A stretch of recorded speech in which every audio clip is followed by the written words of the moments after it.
Teknik Podcast menuju Indonesia Digital. Kali ini saya berada di Ranah Minang, Sumatera Barat. Dan saya bersama dengan Pak Ari, Sekda Provinsi Sumatera Barat. Selamat sore, Pak. Sore Pak Andi, Sehat selalu, Pak. Alhamdulillah, terima kasih. Ya, hari ini kita ingin bicara tentang digitalisasi, Pak. Ya, Baik. saya sudah cukup banyak melihat tentang Provinsi Sumbar, tentang digitalisasinya, tentang banyak hal lah, dari mulai blank spotnya yang sudah terredus dengan sangat baik, aplikasi-aplikasinya. Tapi saya pengen dengar langsung dari Pak Sekda. Sebetulnya Pak Sekda ini punya kemauan digital apa sih, Pak, akan Sumbar nih? Bapak maunya kayak gimana sih digitalisasi di Sumbar ini? Ya, di Sumatera Barat ini saat ini tagline pembangunan kita itu kan sumber gerak cepat. Sumbar gerak cepat. Iya. Sumber gerak cepat. Ah, Jadi ketika kita nyatakan secara resmi kepada masyarakat bahwa tagline pembangunan kita itu adalah sumber gerak cepat, sepertinya tidak akan mungkin bisa terwujud tanpa didukung dengan digitalisasi. Oke. Oke, berarti wah, saya baru dengar tagline-nya, sumber gerak cepat, Iya. maka tidak akan mungkin terwujud tanpa digitalisasi. Oke, itu adalah sebuah kemauan yang Pak Sekda sampaikan, bahwa tanpa digitalisasi maka tagline-nya si Sumbar tadi nggak akan mungkin terwujud. Nah, kira-kira Pak, indikator apa sih Pak yang Bapak bisa bayangkan secara kasat mata nih Pak? Kita nggak ingin bicara tentang transparan, efektif, Iya. efisien, akuntabel, tapi Iya. suatu indikator yang bisa kita lihat, Ya, khususnya di ASN Bapak, di ASN-nya Provinsi Sumbar ini, yang menurut Bapak sudah inline dengan kemauan Bapak tadi, itu indikator yang paling gampang ASN-nya gini, itu kayak gimana Pak? ya, sederhananya saat ini ya ASN di Sumbar itu bisa kita katakan sudah melek digital. Dibuktikan dengan beberapa aplikasi yang terkait dengan kepentingan personal ASN, Administrasi ya? administrasi itu sudah bisa mereka ikuti dengan baik. Artinya tidak lagi ASN yang harus ketergantungan dengan orang lain, Mandiri ya Pak ya? yang mandiri, Self-service ya Pak ya? self service, walaupun kadang-kadang mesti ada yang kebingungan nanya kan biasa. Boleh Pak, itu pasti. Contoh dalam kinerja. Sekarang orang kan nggak mau lagi ngisiin bantuin kinerja kita. Lo yang kerja masa saya gue yang ngisiin. Oh kan. gitu ya? Iya. Karena kan akan dinilai oleh atasannya masing-masing. Betul. Atasan langsungnya. Nah, ketika dia lalai, ketika mereka nggak segera mengisikan apa yang sudah mereka lakukan, kinerjanya nggak muncul, mereka nggak dapat TPP misalnya. Oh ya, saya pikir menarik banget tuh dengan kata-kata self-service Pak. Jadi Iya. saat ASN sudah punya kemandirian, itu merupakan fondasi besar untuk digitalisasi Pak. Iya. Karena kalau masih pengennya dilayani, ditolongi bahasanya, Iya. digital akan sedikit terhambat. Terus kalau untuk indikator di publik, provinsi kan tentu tidak direct, karena yang punya warga itu kan kabupaten kota Pak. Tapi kan ada bidang-bidang seperti pendidikan dan kesehatan yang memang masih menjadi tusi ataupun nomenklaturnya dari provinsi sendiri. Iya. Nah, indikator untuk warga Sumbar, korelasinya ke pendidikan kesehatan yang menurut Bapak sudah sesuai dengan kemauan digital Bapak, itu kayak gimana Pak? Ya, kita punya tantangan sebenarnya kalau di provinsi layanan kesehatan misalnya, kita lebih kepada layanan kesehatan rujukan.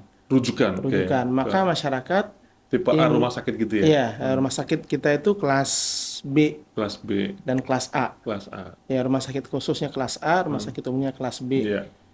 Nah, ini kan menjadi rumah sakit rujukan.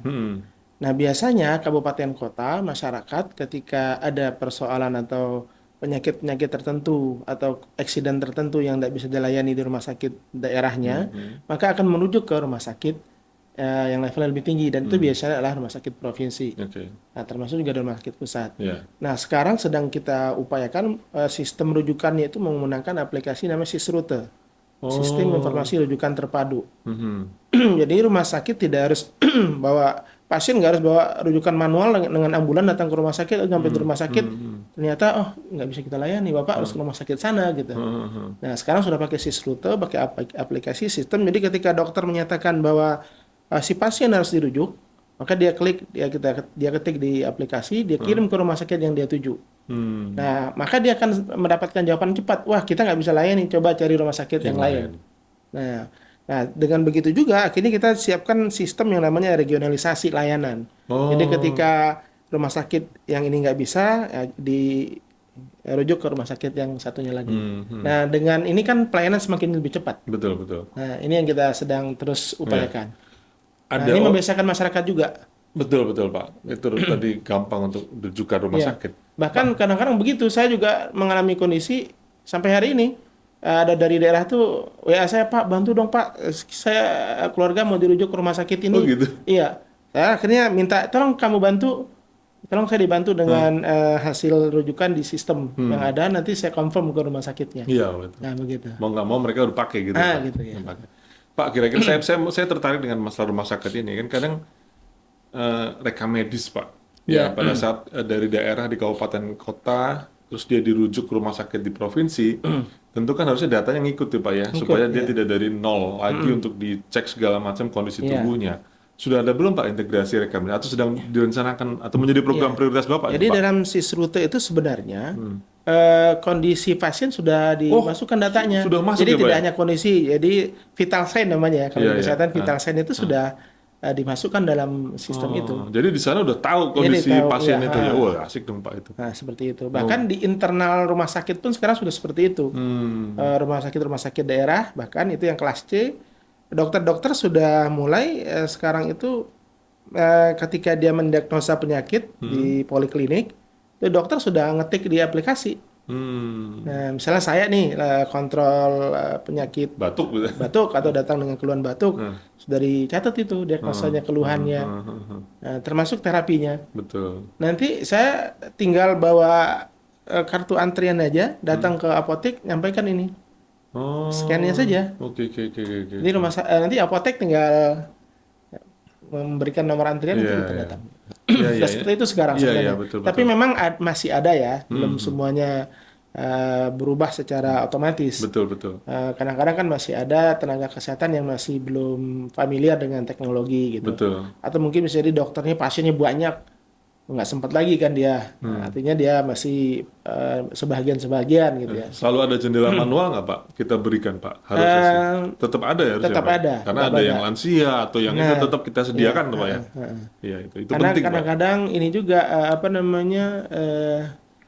mohon maaf kalau sudah terdigitalisasi semua berbasis aplikasi, ketika error kalau nggak ada backupnya ini kan kalau di rumah sakit kan susah ya. Susah. Nah, benar. Itu Itu menjadi sebenarnya hal tetap harus ada. Oke.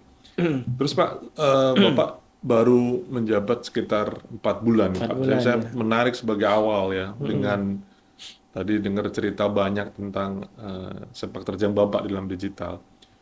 Pak punya nggak program unggulan sih Pak? Pengennya digitalisasi ini ada program unggulan apa yang satu aja Pak yang Bapak akan gaungkan atau Bapak lanjutkan dari yang Pak Sekda sebelumnya atau sudah berjalan itu? Apa Pak program unggulan Sumbar? Kalau saya punya impian bahwa sekarang itu yang belum banyak tersentuh di digitalisasi kan sektor keuangan ya. Sektor keuangan. Sektor keuangan artinya dalam penata laksanaan keuangan. Oke Pak.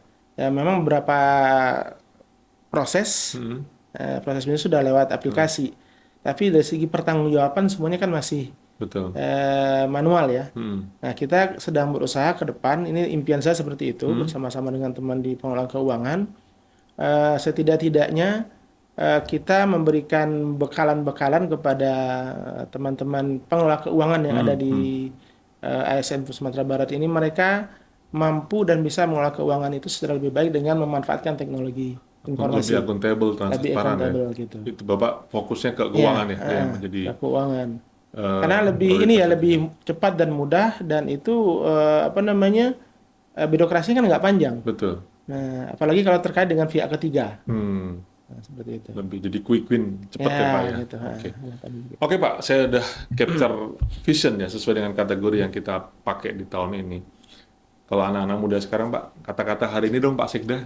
Tapi kata-kata hari ini tentu bukan kata-kata hari ini yang Gen Z yang galau-galau Pak. Iya benar. Tapi yang tentang digital ini, tentang Bapak punya statement apa gitu Pak yang kita bisa capture dengan gampang diingat gitu lah, kira-kira tentang digitalisasi gitu Pak. Apa tuh Pak?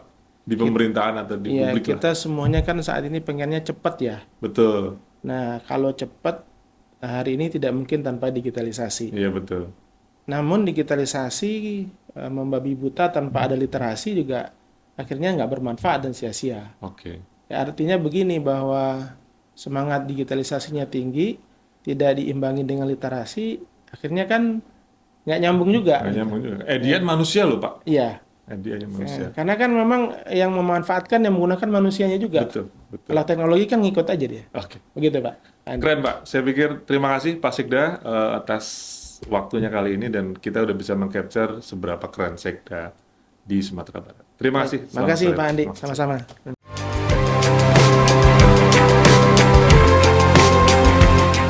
Nik Podcast menuju Indonesia Digital.